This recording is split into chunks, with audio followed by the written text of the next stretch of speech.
What's happening, YouTube? It's Simon 466 Cards, and today we're going to talk about the most recent Topps lawsuit.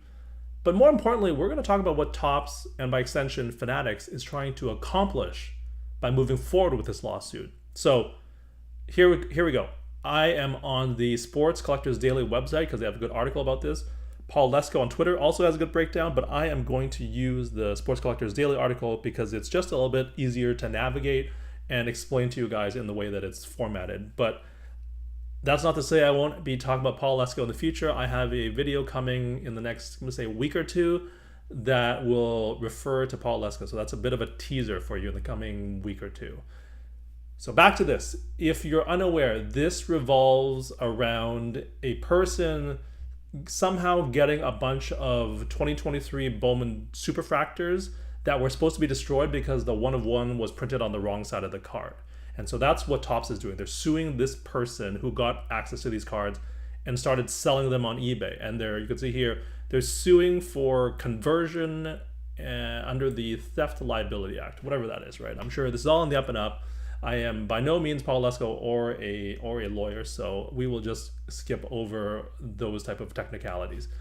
But the gist of it is that this person got a bunch of these 1 of 1s, sold them all on his eBay account, and that amount that they were able to receive was $107,000 in transactions on eBay between December 2022 and December 2023. So basically a year's worth of transactions, they got about $100,000.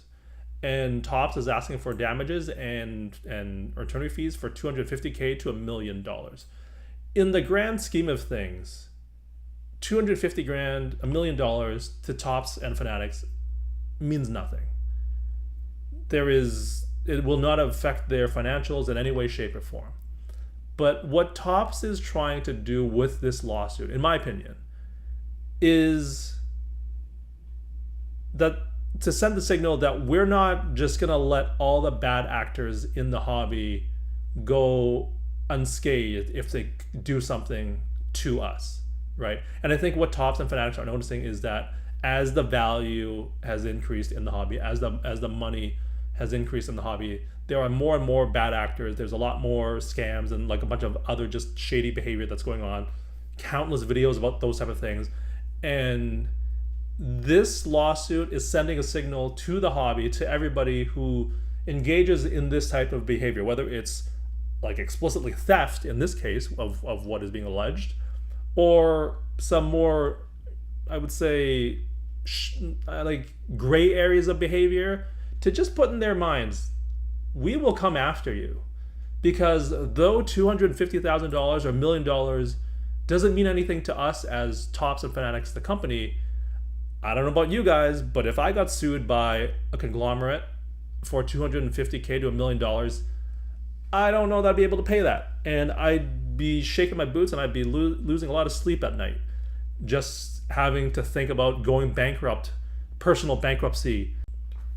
And this is Topps' way of letting the hobby know, and the bad actors in the hobby know, you mess around, you're going to find out with Topps if you're doing something like this. And it's going to make people think twice about doing something illegal or shady to Topps or to Fanatics.